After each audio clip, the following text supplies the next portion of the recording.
To their embarrassment, sometimes some probably quote movies better than they can the Bible. You can talk with people about it, and it's really a fun discussion because people just go, oh yeah, I love to talk about movies, even if they're not a big movie fan themselves. Russ Matthews, thank you so much for joining the program today. Oh, this is so great. I'm so excited to be able to kind of hang out, and we get to talk a little bit, but also not even talk about ministry, but also just kind of get to know each other even better today. So I'm thrilled to be on the show. Oh my gosh, you guys have no idea. Russ is quickly becoming one of my favorite people. This is more of a conversation for me, but I know many people will be blessed from knowing more about you and the work of Real Dialogue and Third Space. But before we get into the conversation, because I know we can go 100 miles a minute, I just want to share a quick bio of Russ. So we're going to chat a little bit about his background, the work that he does with Third Space, the City Bible Forum, and Real Dialogue.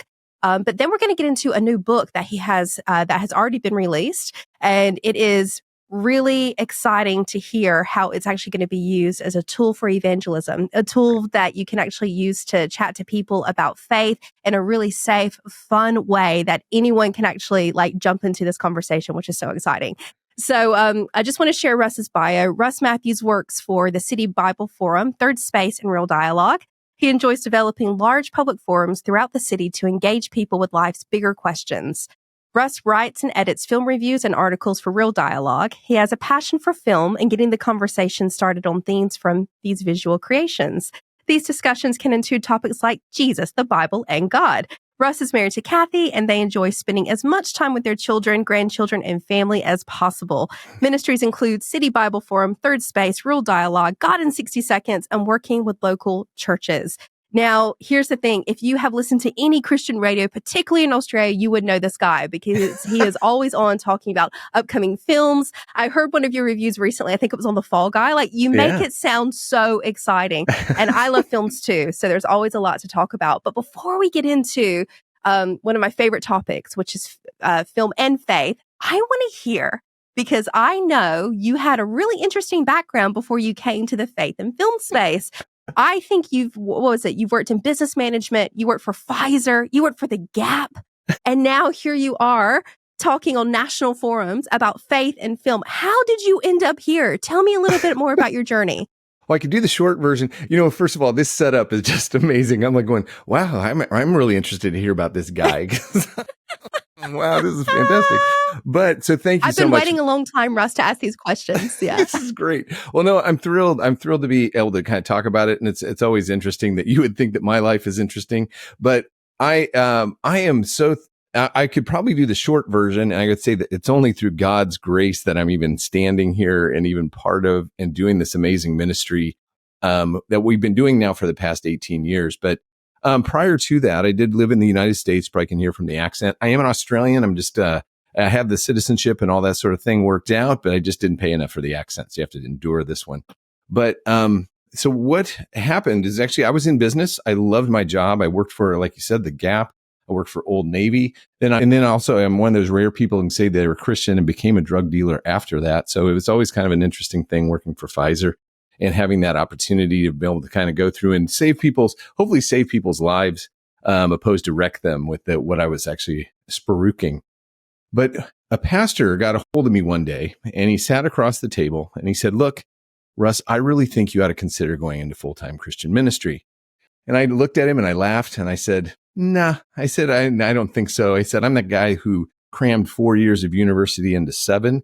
I'll let you do the maths on that one.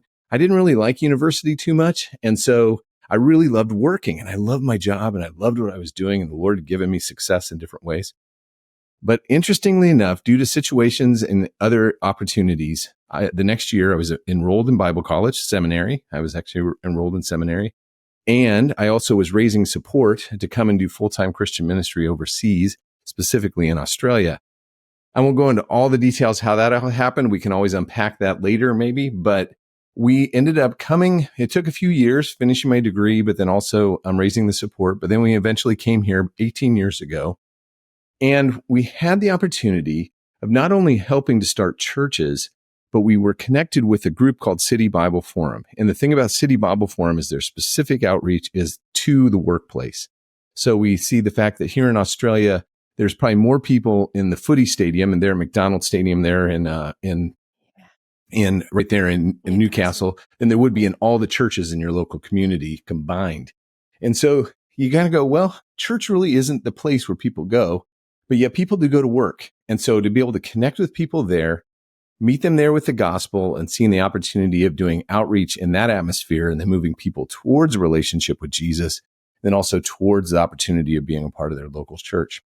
Well, so with that, I got here, loved what I was doing, sales, marketing, all these different things. I was helping out with events and doing all these different lunchtime events and all these other coordinated things. We did the Edge and we did all these fun things to be able to kind of do evangelistic outreach. And during that time, we had a slow time, and I always loved film. And we thought, hey, you know what? Let's do a panel discussion with film critics on how they would be able to connect film to their faith or to God. And I knew three guys who, Mark Hadley, Ben McKecken, and Adrian Drayton. And we had a panel discussion for really, it was actually 4 weeks. We did panel discussions on different topics, how you'd be able to get to your faith through film.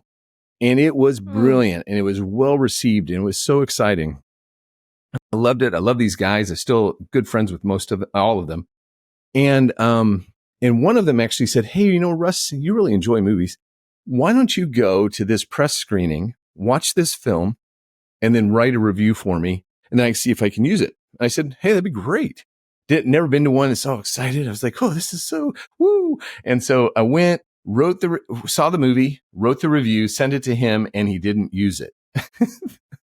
So, which is fine. I mean, it just happens, but he didn't use it. So I started a blog, kind of a film critic review, and just kind of started writing a blog. And with that, one of the other guys on the panel said, hey, I'm an editor for a Christian magazine here in the country. Could I use your reviews in our magazine? I said, yeah, no problem at all. And then from there, he said, also, interestingly enough, I have a ministry called Real Dialogue where we specifically try to engage with people engage with film without disengaging their faith. And would you be interested in kind of doing some events and some things like that with this and also continue to do your film reviews? I said, I'd love to do that. Well, he ended up moving on and gave me the ministry of Real Dialogue.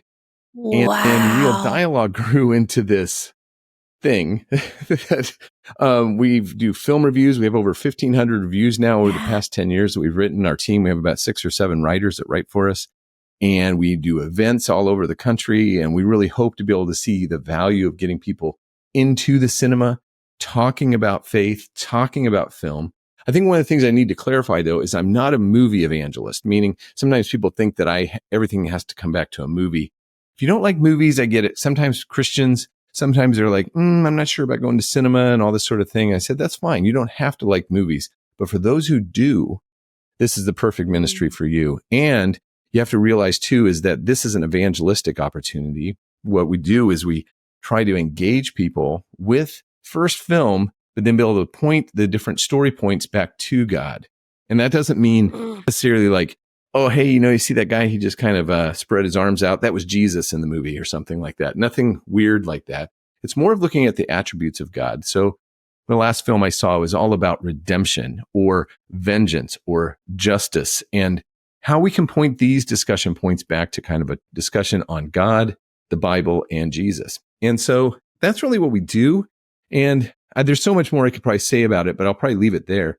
But with Real Dialogue, and then also with Third Space, where our goal is to get the conversation started, helping people to move towards a relationship with Jesus, reading the Bible, and hopefully be a part of their church after they become a Christian.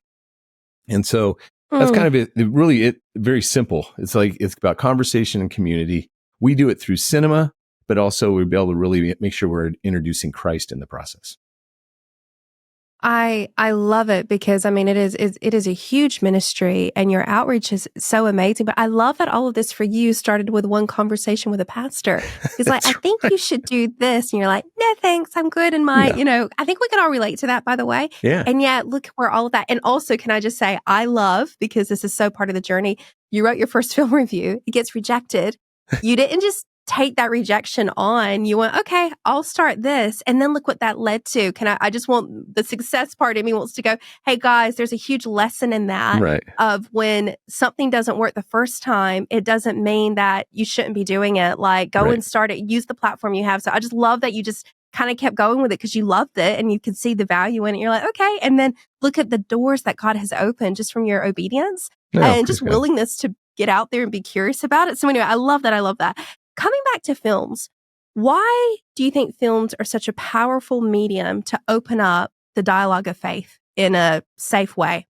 Sure. I'll kind of try and do the short version. I've given whole talks on this subject, but what I really love to see is that God created us this way. So as far as looking at what we understand biblically, so God has created us and he is a creator himself and he's creative and he created us in his image and we made us creative. And so we're creative in our way. So our stories or even films all point back, or there are these micro narratives actually point back to the meta narrative that's God's story. And so it's not hard to be able to kind of see, why is it that you like that movie? What was it about that film that you really loved? Why do you say that's your favorite movie? Or what is it about that storyline that just really grabbed your attention? And within moments, you can usually find out so much about them, their background, how they view the world. And then also then kind of point them towards, what's interesting is that is right in line with kind of what we're saying, what we actually share about the Bible. And so that's what I love about it. But then on top of it, film is kind of the great leveler is what I say. Because everybody has, even if they're not regular film goers, I just went and saw a film with a mate of mine. I asked him, I said, hey, you're a young dad. How often do you actually get up to the movies? He said, maybe once or twice a year. But he said, no, I do watch quite a few movies in streaming. I said, yeah, that's right. But actually getting out to the cinema. So you don't necessarily have to be getting out to the cinema. You do watch movies, but yet everybody has like their favorite movie or their favorite storyline or their favorite character, or they can give you their favorite line from a movie, probably to their embarrassment. Sometimes some probably quote movies better than they can the Bible. Oh, that's so And so true. within that, to be able to have that conversation and move people towards the narrative of the Bible and the discussion on Jesus, it's not a weird gear crunch moment. And you really pretty much can do it from any age, any background, any socioeconomic or gender background. You can talk with people about it. And it's really a fun discussion because people just go, oh yeah, I love to talk about movies, even if they're not a big movie fan themselves. Isn't it funny? I'm now having a flashback to my son is now in a place he loves Joseph and the Technicolor Dreamcoat with Donny Osmond. Oh, wow. And I mean, I was subjected to that as a child and I was like, yeah, mom. But I mean, we knew it and now he likes it. And it fascinates me because I've been trying to get him to watch all these Christian things, but this is what he likes. And so I'm watching it. And also the Prince of Egypt, loves the Prince of Egypt. Right. And these are very Christian stories and things, but they have become these really popular mainstream films. Right. And I watch it with this kind of lens of like, wow, why is that so appealing? Like, why is that so kind of breaks through the barriers? It's not seen as a Christian story. It's just a story that is popular and mainstream and people know about it. So that's really interesting. Now, I want to get into the book. So The Maker's Quest. Yes. I have been really loving this read. Oh, good. It is, and I read your previous, it doesn't surprise me. I read your previous book as well. I read that in 2 days. I just want to say to people who are like, I don't have time to read a book. You have time to read this book. It's not, it's a nice read. I don't want to say it's a light read, but it's an easy-ish read. Like it's an easy read that feels good to the soul. And it's funny what you said in the bio of like, it's like you've got a nod to all these different movies. I came up with different stories than what you wrote about, like The Pilgrim's Progress, which I can totally see. But anyway, before I go on what I think about it, tell us about The Maker's Quest. What inspired you to write about it? Sure. Well, yeah, thanks so much. And also, because I wrote my previous book's called The Word Become Film. And it's really kind of a parable that kind of shares how we use film as a way of starting conversations. So it's a conversation and a relationship between two men, and one is a Christian, the other one's not a Christian yet, and how they kind of travel together through this journey. And they use film as well as the Bible to kind of go along in that journey together. So that's the first in the first book. And then I actually wrote a second book that's kind of in the same vein, but it's actually specifically based on marriage. But not to be overly spiritual or anything like that, but during that whole process, all of a sudden the Maker's Quest opportunity just kind of came around, and I started writing, and it was one of those where you just couldn't stop. And the opportunity to be able to see it, also because it takes a little bit younger. So the Maker's Quest is kind of like you said, it's a pilgrim's progress, or also some people would even equate it to say Ready Player One, in the sense that it's a narrative where you kind of go through. It's a young man named Cyrus Rover, who's a young film student, 18 years of age, going along one day riding his bike. Unfortunately, has an accident and finds himself in a coma. And he travels through a spiritual journey during this time while he's physically incapacitated, but yet spiritually he's traveling through, and he meets different mentors along the way. And all these mentors, they do come from classic films, but really they're meant to represent different attributes of God in that whole process and in the journey. And so kind of helping him to be able to see and come to know the Maker, which is kind of, it's obviously not even veiled. It's truly who God is, and be able to travel through that journey. And so but then on top of it, they have on the outside, his family and also the medical team, they're traveling along with him too. I'm sorry. And so they're able to kind of make that all kind of work. That's excellent. I think, and it is woven together so well. Like, I love the family dialogue of how they're sitting next to the bed.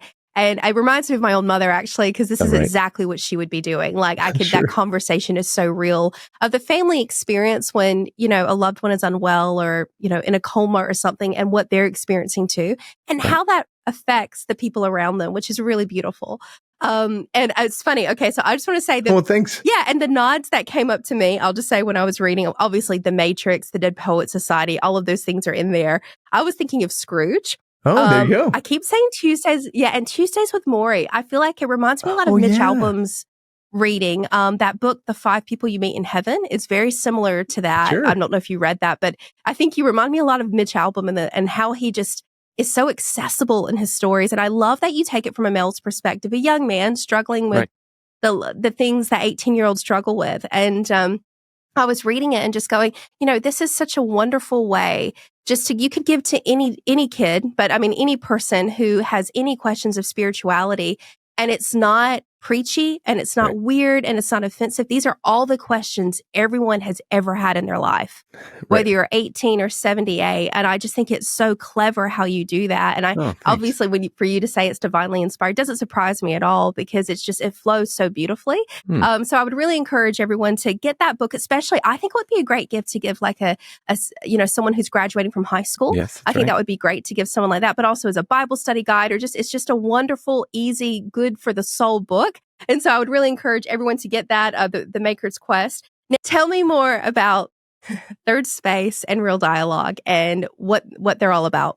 Sure. Well, that's actually one of the things that probably would also be the inspiration for both the Word Becomes Film and also the Maker's Quest, is that they're born out of these ministries. And the goal is, with Third Space, our goal is to help get the conversation started. So finding an atmosphere, a place, that third space, it's not work, it's not home. It's just that kind of third space where you'd be able to go and be able to have these discussions on a regular basis, and do it in a community where you're actually doing it with others, going a little bit deeper. You're not just saying, hey, that was a really good movie. Yeah, I really like that movie too. It's really, hey, what did you really like about it? What were some of the deeper messages that were from that film? But don't even have to do it with Third Space. It's like, you do that with books. You can do that just with everyday conversations. You can do that with all the different interests and affinity groups that you're a part of. So that's kind of one of the things that we do. But also what we try to do is we write to two audiences. And so one is that we're writing to the Christian to help equip them on how you can have these conversations. What's nice about the Maker's Quest, as well as some of the ministries that we have, is we have discussion guides inside that actually you can link to in the book. You can go and start a conversation. You can do a study. You can actually read it with somebody. Like you said, this book's only 142 pages, so it's really short, but yet it's chock-a-block with opportunities for you to be able to talk with people about different discussion points, but also pointing them towards Jesus. And that's really what we do with Real Dialogue and Third Space, is really kind of helping people to equip the Christian, but also to easily engage the inquirers, I'd probably prefer to call them, in how to have this conversation in an easy way. Because like even with the Maker's Quest, I've had a few pastors read it and he's going, wow, the Bible's all over this thing. I said, yeah, it's woven in, but it's not like, oh, and there's chapter and verse from 1 Corinthians. No, that's not how it's working. It's just that all of a sudden you can see the mentors are actually speaking from a biblical framework and understanding that kind of they're trying to move him on a journey and showing that life is much bigger than just kind of one storyline. And so, yeah, that's really what we do. As far as Third Space, it's about the conversation, it's about community, but then also with Real Dialogue, it's really using film as that kind of discussion point and moving people towards that. We have discussion groups. We actually just on Friday night, we went and saw The Fall Guy we had about 10 people come along. What was great too is the film was actually filmed in Sydney. So we actually went over to one of the set pieces where they'd actually filmed it in one of the hotels and just had this great conversation right there where they had filmed the movie. And so it was just a ball, but it moved us towards God and the Bible. Even a movie like The Fall Guy, to be able to move us towards the Bible is an amazing thing to be able to do. And you guys do a lot of trainings. You do trainings for churches. You do trainings for, can you talk to me a little bit about that? Because I'd never thought about it in terms of an education context. So can you talk about the different types of trainings you do? Who would you like to work with? Who are your favorite type of groups or people to facilitate in terms of, the film discussion? Yeah, you know what? Because we've been doing evangelism training for years. At City Bible before I came, we've been doing training. But with Real Dialogue, we call our training Finding God in Film. And you don't even have to sell it as evangelism training. It's just how do you have a conversation with somebody about Jesus by the films you watch? And it is not only based in a biblical precedence of evangelism and using everything at our disposal to talk to people about Jesus, but also it's fun because we're sitting there going through different movie clips and going, what would you say to somebody about that? Or what would you say to somebody about that? How would you get the conversation started and the conversation from the film that you just watched? And so it is a lot of fun. I just enjoy it. And what I really enjoy about it is that it doesn't matter how old you are. I've had kids as young as 10, and I've had other attendees as old as 80 in my sessions. And the fact that they all love movies and they love talking to people about Jesus, it's just a fun combination. And it's one of the things we do. So we do that with churches, but also we have an online training. You can actually do it online just by yourself if you want to do it that way. But I always think, it's actually better to do in community. So it's always kind of fun to be able to do it with somebody else and be able to kind of travel along in that journey together. I love how creative that is and how accessible that is. So what an incredible way to, what an incredible ministry. I love how God works with the different gifts that he's giving you and obviously the team at City Bible Forum. What a blessing for everybody. Okay, we're going to change pace a little here. This is going to be my favorite part. But I think I can't wait to hear some of your responses here. Okay. Here's number one, Russ. This is rapid response with Russ. That's what I'm calling rapid this. Response with Russ. Okay, there you go. That sounds kind of clinical, actually, but I'm going with it. Oh, it's the 3 R's. So rapid response to Russ. Yeah, there you go. If you need a new blog title, it's yours. Okay. Okay. Number one, who would play you in a movie? A movie about your life. Who would play you? Oh, wow. Oh, you always kind of go to the person who you go, well, I would like for people to think that, but exactly. I have a feeling it's probably more somebody along those lines, but because you want the Kevin Costners, the Ryan Goslings to kind of play you, but realistically, I'd probably be having the Stanley Tucci or somebody like that who's, he's cool. Those lines. He's cool. But, I love Stanley Tucci. Just his hairline's a little different than mine. So as far as I've always been a huge Kevin Costner fan, even though he's had some struggles personally in his life, but I always have probably as somebody who would be able to play me, also even age bracket wise, would probably be somebody along those lines. Not that I think I'm nearly as attractive as that man, but anyway. You don't have to do that. Oh my gosh. I love how you're like doing the disclaimer at the end. That is so unnecessary. This is fun. And that's what's great about Hollywood, Russ. Nothing like, it's like, that's the person. I remember, let's be honest, you see the actors, they're like, oh, and that's the person it was based on. You're like, that's nice. So it doesn't matter. I could totally see Kevin Costner in you. I actually think he's gotten better as he's gotten older. He's gotten more, I don't know. Yellowstone is Yeah. just phenomenal, even though I maybe shouldn't mention that. But just seeing so the good. clips, I'm like, it looks so good. I think I'm the only one who hasn't watched it, but it's funny. Okay, here's the next question. Okay. What is your favorite go-to film when you like have had a bad day or you want Right. something to make you feel good or cheer up film? Which one of your favorite go-tos? Yep. I call those comfort films, and because it's always one of those Yes. that you throw it in just because you want to hear great movies, you want to hear a great line, or you maybe even have a good cry. And probably I go to two, and funny enough is I'm not even a big baseball fan, but my two kind of probably go-to films. One is The Field of Dreams. I grew up in Iowa, and Field of Dreams still to this day was probably one of my favorites. And I can tell you, I know it's coming. I know the end is coming, but man, when he asks his dad about having a catch, it just crushes me every time. It's beautiful. I've been there. I've been to the Gonna make me field and cry, everything. Russ. It's still there. Love that. But then as far as from a writing standpoint and just a character who I really love how he's written is Moneyball. So Brad Pitt in Moneyball, That was good. Aaron Sorkin, his writing is just brilliant. And it just is somebody who takes a team that really shouldn't be winning at all, and he makes them a championship team just because he has to be creative in figuring it out. Especially when you're in full-time Christian ministry, sometimes you just really have to be creative in trying to figure this out because you don't have enough money, you don't have enough personnel, you don't have enough resources, but you have God. So that's really all you need. And so you just kind of move forward. So Moneyball and Field of Dreams would probably be my two comfort films. Well, everybody loves the story of the underdog, but I think the creativity and being okay to look weird, like, yep, this is different. Yep, this is all the criticism and everything. I think you're right. I think we can take a lot of creativity and innovation from places that you normally wouldn't if we're open enough. I really love that. Yeah. Okay. So I have one final question for you, Russ, and it's for someone who is, because the book has such a theme, like you said, of spiritual seeking. It's a spiritual journey, Cyrus is going on. And I just wonder, what would you say to someone, because we have people engaging with this show who who might not be Christians, who are just open to the conversation of faith and what this might look like.